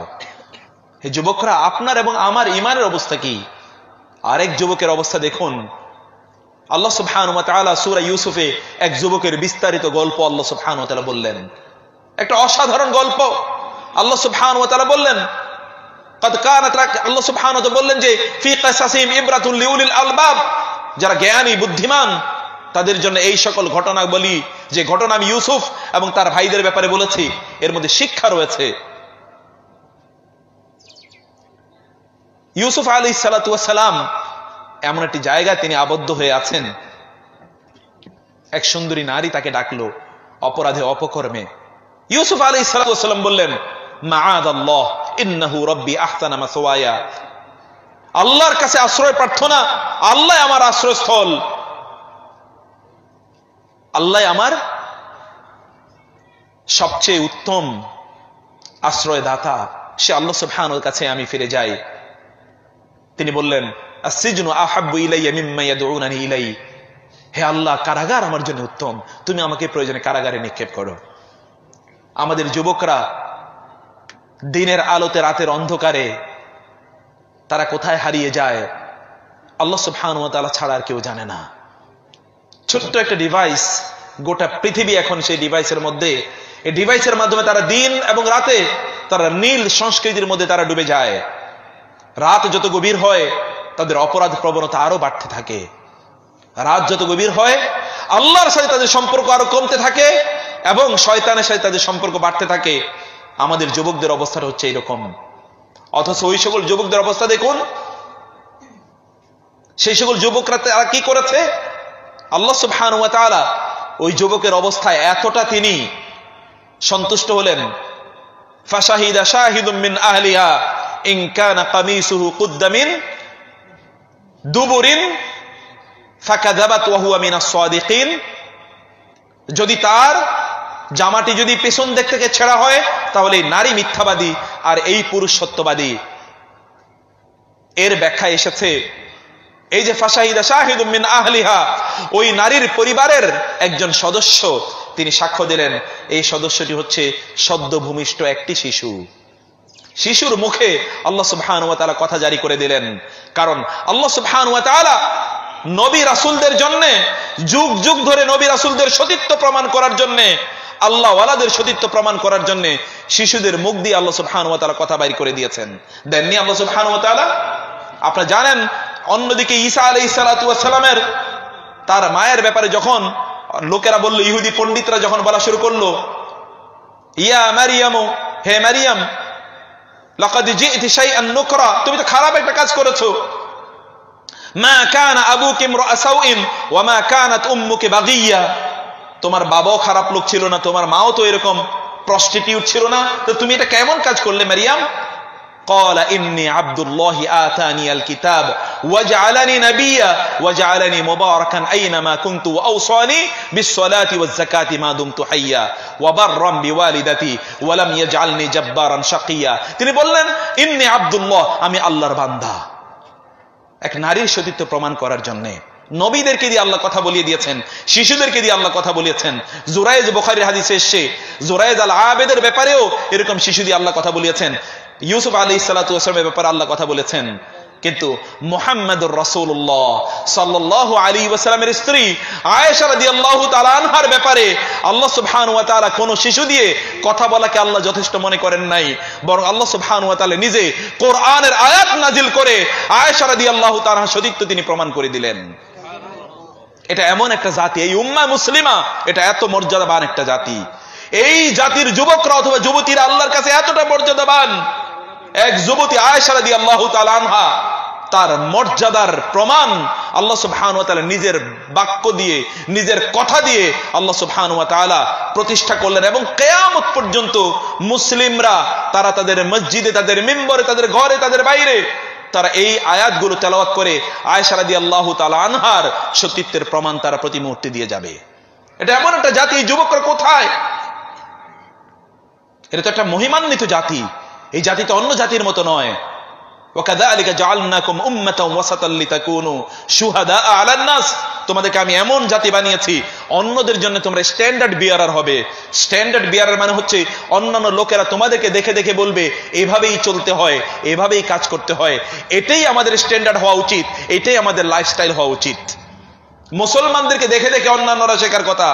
এখন আমাদের যুবকদেরকে দেখি অন্যান্যরা এখানে কানে বালা পড়েছে, এখানে গলায় পৈতা পড়েছে, অথবা তারা হাতে চুরি পড়েছে, আমাদের যুবকরা তাই করে। আমাদের যুবকদের তাদের কাপড় টাকনুর নিচে পড়ে যায়, আর আমাদের মেয়েদের টাকনুর উপরে কাপড় উঠে যায়। অন্যদেরকে দেখে দেখে তারা শিখে। অথচ এদেরকে আল্লাহ বললেন আমি তোমাদেরকে এমন জাতি বানিয়েছি বাই ডিফল্ট যে তোমাদেরকে দেখে দেখে অন্যান্যরা শিখবে। এবং 1300-1400 বছর জুড়ে তাই ছিল। পরবর্তীতে আমরা ছিটকে পড়েছি। যখন আমরা আমাদের কোরআন এবং সুন্নাহ, আমাদের সালাফদের পথ এবং মানহাজের উপর, পদ্ধতির উপর যখন আমরা চলেছিলাম, তখন আমাদের জীবন ব্যবস্থা ছিল এরকম। আমাদেরকে গোটা পৃথিবী আমাদেরকে অনুসরণ করেছে।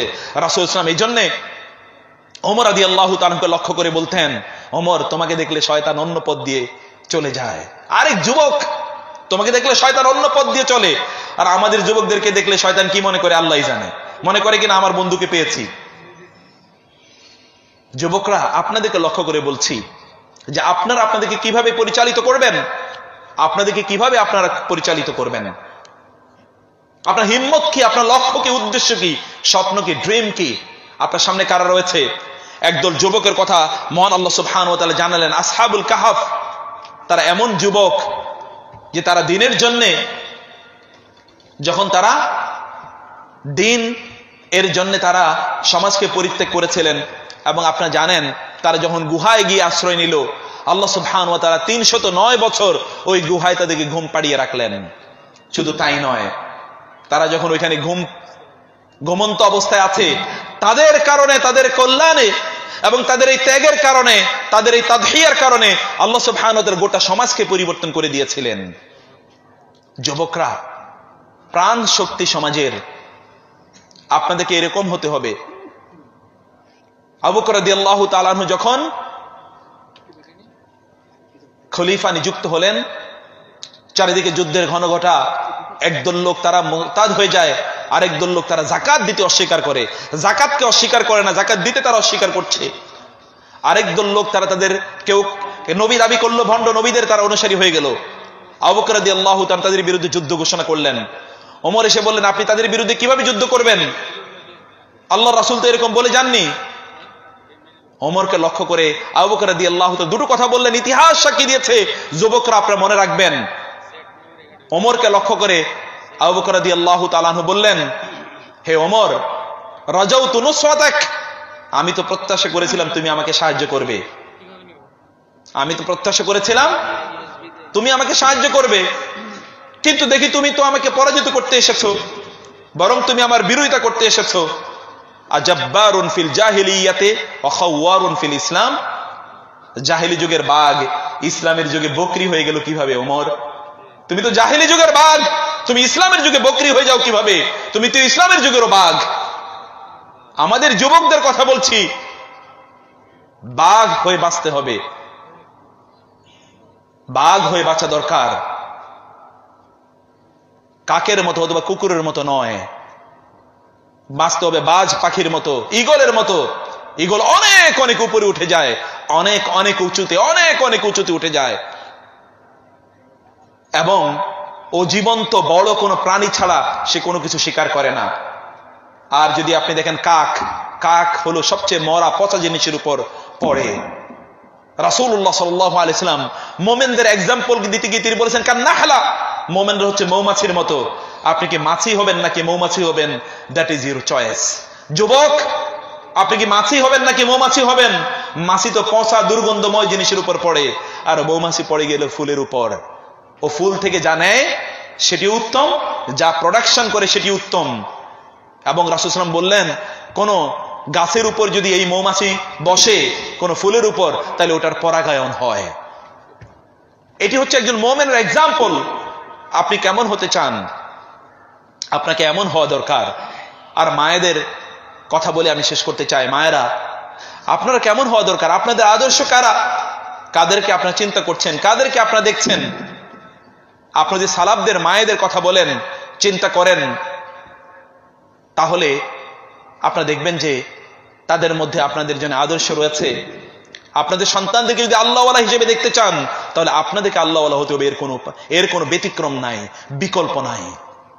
উম্মে সুলাইম রাদিয়াল্লাহু তাআলা আনহা রাসূলুল্লাহ সাল্লাল্লাহু আলাইহি ওয়াসাল্লামকে এসে বললেন, ইয়া রাসূলুল্লাহ, মদিনায় আপনি এসেছেন, প্রত্যেকে বিভিন্ন কিছু নিয়ে এসেছে, আমার তো কিছুই দেওয়ার মতো নাই, আমার একটা মাত্র ছেলে আছে, এই ছেলেটাকে আপনাকে দিয়ে দিলাম। আনাস রাদিয়াল্লাহু তাআলা আনহু আপনার খাদিম হিসেবে আপনি তাকে গ্রহণ করে নেন। রাসূলুল্লাহ সাল্লাল্লাহু আলাইহি ওয়াসাল্লাম এর কাছে মা এসে বলেন, আমার আনাসের জন্য ইয়া রাসূলুল্লাহ একটু দোয়া করেন আমার আনাসের জন্য। রাসূলুল্লাহ আনাসের জন্য 3টি দোয়া করে দিলেন। একটা হচ্ছে, হে আল্লাহ, তুমি আনাসের হায়াতের মধ্যে, জীবনের মধ্যে, ওমরের মধ্যে বারাকা দিও, তার মালের মধ্যে বারাকা দিও, এবং তার সন্তানের মধ্যে বারাকা দিও। আনাস রাদিয়াল্লাহু তাআলা আনহু সাহাবায়ে কেরামদের মধ্যে সবচেয়ে বেশি বয়সপ্রাপ্ত সাহাবী। আনাস রাদিয়াল্লাহু তাআলা আনহু যখন মারা যান, ওই সময় তার অঞ্চলে তার চেয়ে বেশি সম্পদশালী কেউ নন। এবং তিনি বললেন, আমি যখন বৃদ্ধ, সেই সময় আমার নাতিপুতি, সন্তান নাতিপুতিদের সংখ্যা মিলিয়ে প্রায় 100 জন। কি পরিমাণ বারাকা দিয়েছেন আল্লাহ সুবহানাহু ওয়া তাআলা। রাসূলের ওই দোয়া, জাবের রাদিয়াল্লাহু তাআলা রাসূলের কাছে এসে বললেন, ইয়া রাসূলুল্লাহ, আমি উটের উপর বসতে পারি না, ঘোড়ার উপর বসতে পারি না, আমি পড়ে যাই। রাসূলুল্লাহ দোয়া করে দিলেন, হে আল্লাহ, ও যেন আর কোনোদিনই না পড়ে, ওকে তুমি তার উপর আল্লাহুম্মা সাব্বিতহু, হে আল্লাহ তুমি তাকে এর উপরে তুমি সাবিত রাখো। তিনি বললেন এরপর থেকে আমি কোনোদিন ঘোড়াকে যেই দিকে বলি ওই দিকে ঘোড়া যায়, ঘোড়া থেকে আর আমি কোনোদিনই পড়ে যাই না। আল্লাহ রাসূলের একটা দোয়া যদি এরকম হয়, আমাদের জন্য তো আল্লাহ রাসূল এরকম হাজার হাজার দোয়া করেছেন। রাসূলের লাইফস্টাইল অনুসারে আপনাদের জীবনটাকে আপনারা পরিচালনা করে দেখুন, আপনাদের সন্তানরা ওই রকম হবে। যে আনাসদের কথা বলেছি রাদিয়াল্লাহু তাআলা আনহুম আজমাইন, অথবা আব্দুল্লাহ ইবনে আব্বাস রাদিয়াল্লাহু তাআলা আনহু, তার মা আব্দুল্লাহ ইবনে আব্বাসকে বললেন তুমি তোমার খালার বাসায় যাও, মাইমুনা রাদিয়াল্লাহু তাআলা আনহা, সেখানে যাও এবং দেখো রাসূল সাল্লাল্লাহু আলাইহি ওয়াসাল্লাম রাত রাসূলের কাছে কাটাবে এবং দেখবে রাসূল কিভাবে তার রাতটা কাটান, তার সাথে থাকো। খালার বাসায় তিনি গেলেন, রাসূলুল্লাহ সাল্লাল্লাহু আলাইহি ওয়াসাল্লাম রাতের শেষ অংশে তিনি ঘুম থেকে জেগে উঠলেন এবং তিনি ওযু করলেন। বুখারী হাদিস, মশক থেকে তিনি একটু পানি নিলেন, তিনি ওযু করলেন, ওযু করে তিনি সালাতে দাঁড়িয়ে গেলেন। আব্দুল্লাহ ইবনে আব্বাস রাদিয়াল্লাহু তাআলা আনহু তিনি রাসূলুল্লাহ সাল্লাল্লাহু আলাইহি ওয়াসাল্লামের মতো করে তিনি তো অবজার্ভ করছিলেন কি করছেন, তিনিও ঘুম থেকে জেগে উঠলেন, ওইভাবেই তিনি ওযু করলেন। ওযু করে তিনি রাসূলের বাম পাশে এসে দাঁড়িয়ে গেলেন সালাতে। রাসূলুল্লাহ সাল্লাল্লাহু আলাইহি ওয়াসাল্লাম তাকে কাঁধে ধরে অথবা কান ধরে তাকে ডান পাশে নিয়ে আসলেন, তিনি আবার বাম পাশে চলে যাচ্ছেন, আবার তাকে ডান পাশে নিয়ে আসলেন, আবার তিনি বাম পাশে চলে গেলেন। রাসূলুল্লাহ সাল্লাল্লাহু আলাইহি ওয়াসাল্লাম সালাত শেষ করে সালাম ফেরানোর পর বললেন বারবার তোমাকে ডান পাশে নিয়ে আসছি, তুমি বাম পাশে যাচ্ছ কেন? তিনি বলেন ইয়া রাসূলুল্লাহ, ডান পাশে থাকা মানে হলো আপনার সমান্তরালে থাকা। এই পৃথিবীর কে আছে আপনার সমান্তরালে থাকে? আপনার মর্যাদা সমান্তরাল হওয়ার মতো কে আছে এই পৃথিবীতে? আমি এই স্পর্ধা দেখাতে পারিনি আপনার ডান পাশে থাকার। রাসূল সাল্লাল্লাহু আলাইহি ওয়াসাল্লাম অবাক হয়ে আব্দুল্লাহ ইবনে আব্বাসের দিকে তাকিয়ে থাকলেন এবং বললেন তার জন্য দোয়া করে, আল্লাহুম্মা ফাক্কিহু ফিদ্দীন ওয়া আল্লিমহু তাউযীল, হে আল্লাহ তুমি দ্বীনের গভীর জ্ঞান তাকে দান করো এবং কোরআনের জ্ঞান তাকে প্রদান করো, তবে কোরআনের তাফসীর তাউযীল তুমি তাকে শিক্ষা দাও। গোটা পৃথিবীর মানুষ তাকে তার জামানুল কোরআন হিসেবে তাকে জানে। মায়েদের অবস্থা দেখুন, মায়েরা তার সিদ্ধান্ত নেয়, যুগ যুগ ধরে সালাফদের মায়েরা, বুখারী রাহিমাহুল্লাহ তার মা তো তার বাবা তো অনেক আগেই মারা গিয়েছেন, আহমদ ইবনে হাম্বলের বাবা অনেক আগেই মারা গিয়েছেন, মাই তাকে নিয়ে গিয়েছেন, এদেরকে মায়েরাই বড় করেছেন, মায়েরাই তাদের পথ নির্দেশ করে দিয়েছেন, তাদেরকে বড় আলেম হিসেবে পরিণত করার জন্য মায়েরা একদিকে আল্লাহর কাছে চেয়েছেন, অন্যদিকে তারা তাদের জন্য সঠিক সিদ্ধান্ত নিয়েছেন। মায়েরা আপনাদের সময় আপনারা কিভাবে কাটান? আপনাদের সন্তানদের জন্য আল্লাহর কাছে দোয়া করুন। ওয়ালা তাদউ আলা আওলাদিকুম, সন্তানদেরকে বদদুয়া দেবেন না, ওদের জন্য বরং দোয়া করুন। পিতামাতার দোয়া, পিতামাতার দোয়া সন্তানদের জন্য গ্যারান্টিড যে আল্লাহ সুবহানাহু ওয়া তাআলা কবুল করে নেবেন। সন্তানদের জন্য দোয়া করুন। তাদের যদি কোনো ত্রুটি বিচ্ছুরি দেখতে পান, তাদের সাথে গালিগালাজ করবেন না, বকাঝকা করবেন না, তাদেরকে ভালোবাসুন।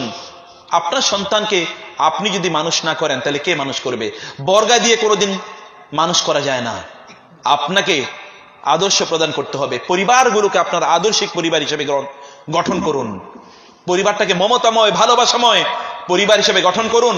প্রত্যেকে প্রত্যেককে ভালোবাসে এমন পরিবার হিসেবে গঠন করুন।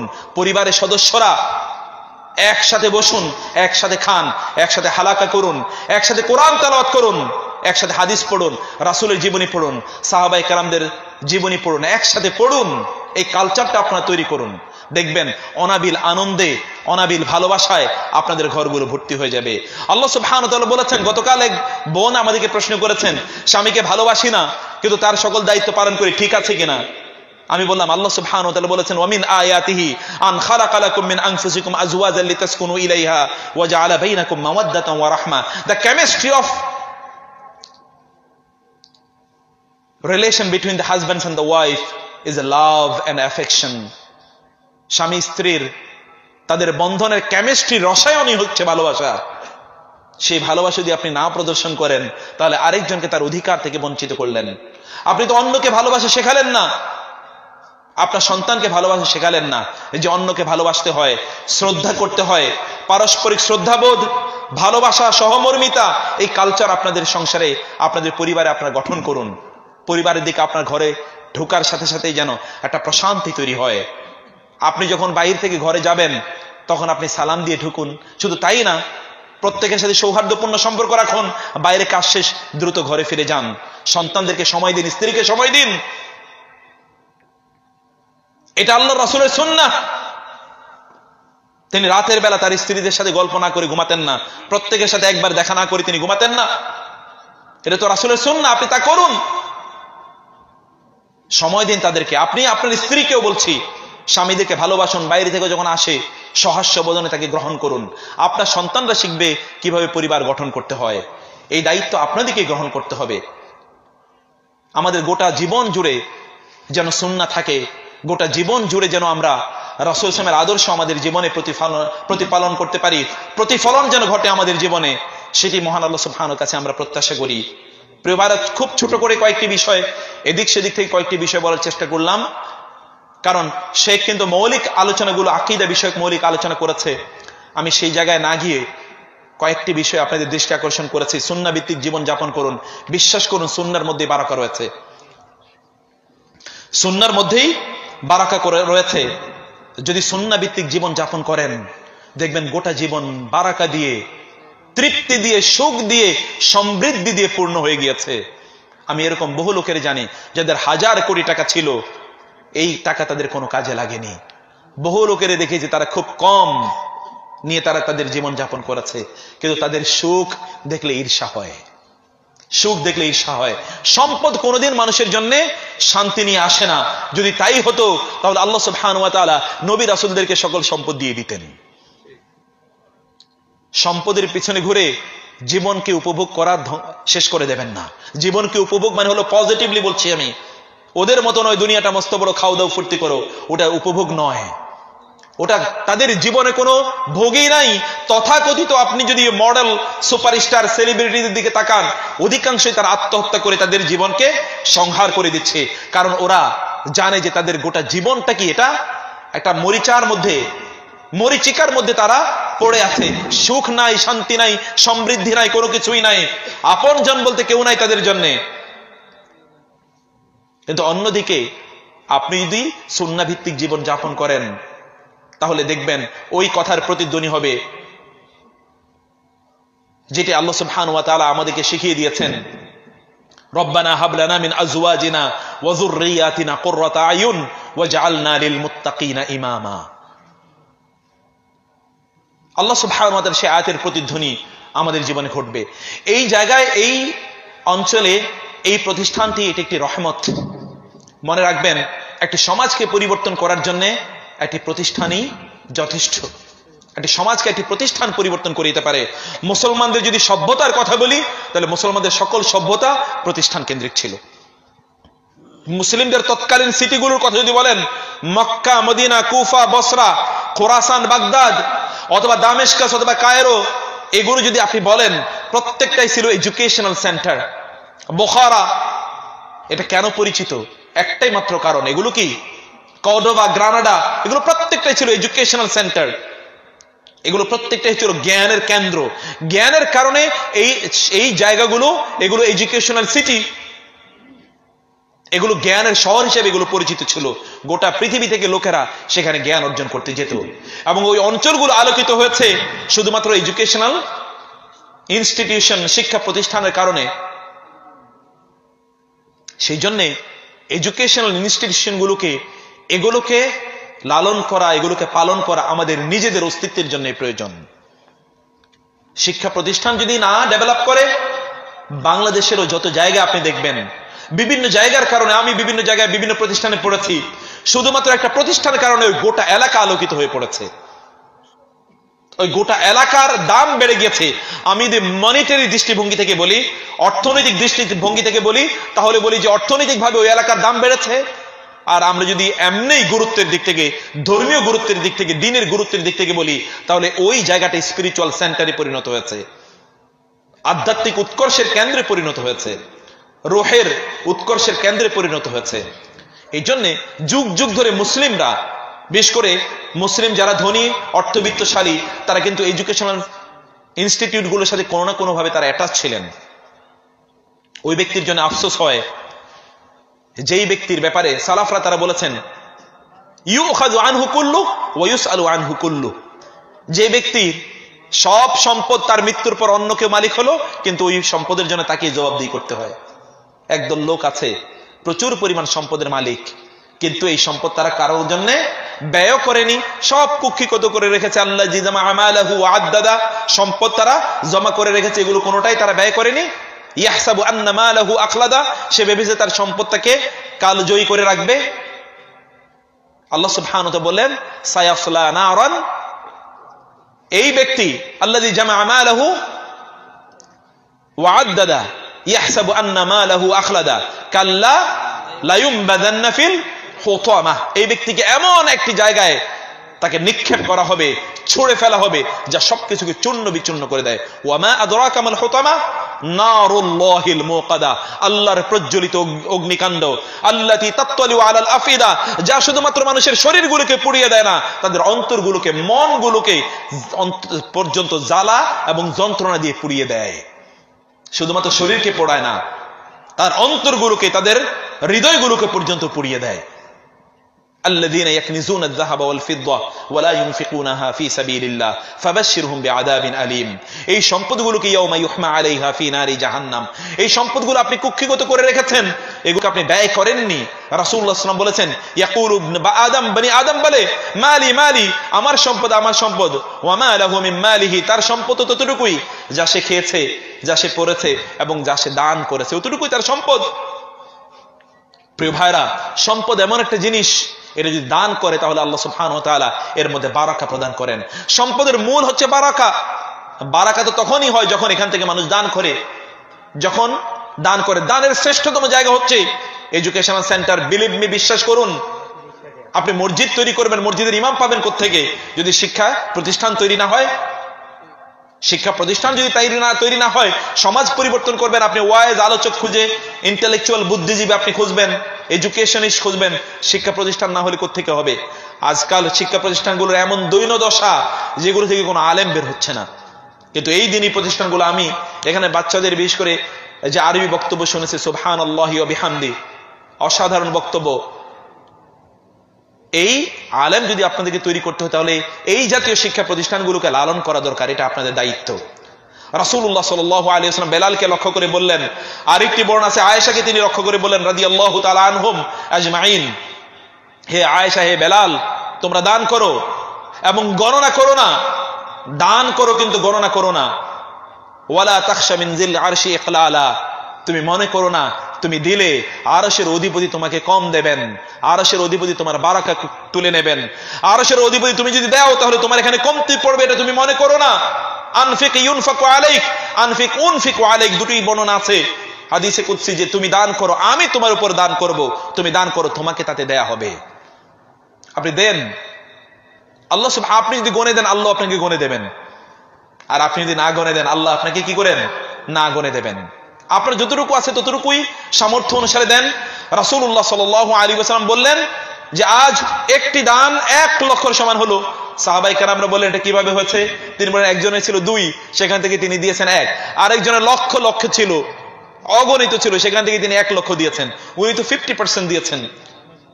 তাবুকের যুদ্ধে রাসূলুল্লাহ সাল্লাল্লাহু আলাইহি ওয়াসাল্লাম বললেন যে তোমরা সকলে দান করো তোমাদের সামর্থ্য অনুসারে। সকলে অনেক কিছু নিয়ে আসলো, ওমর প্রায় অর্ধেক নিয়ে আসলেন। তিনি ভাবলেন আজ বুঝি আমি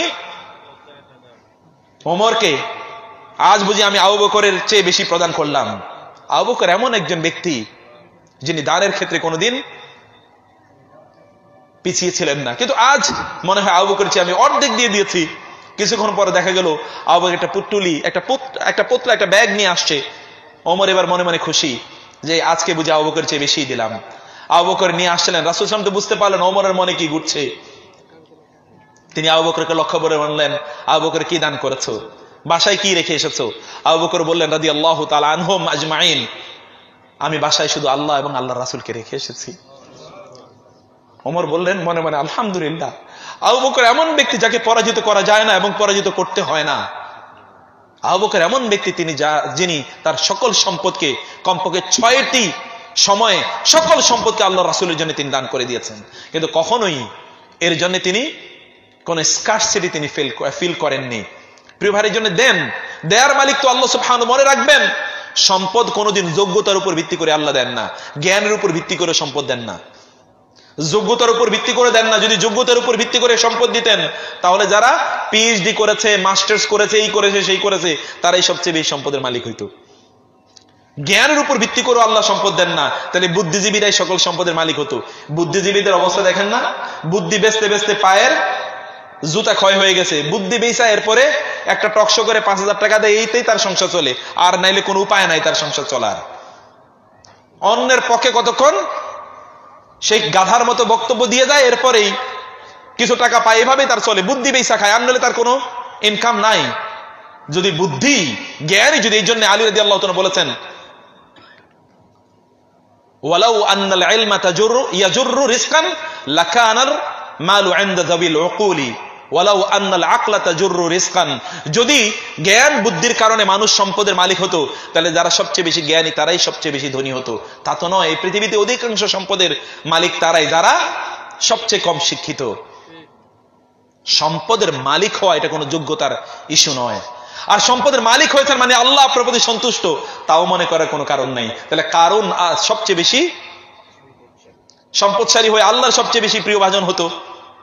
ক্ষমতাশালী হলেই যে আল্লাহ আপনার প্রতি খুবই সন্তুষ্ট জন্য ক্ষমতা দিয়েছেন, ব্যাপারটা যদি এটা হতো, তাহলে নমরুদ অথবা ফেরাউনই আল্লাহর সবচেয়ে বেশি প্রিয় ভাজন হতো। এগুলো কিছুই না, এগুলো আল্লাহ সুবহানাহু ওয়া তাআলা পরীক্ষা করেন।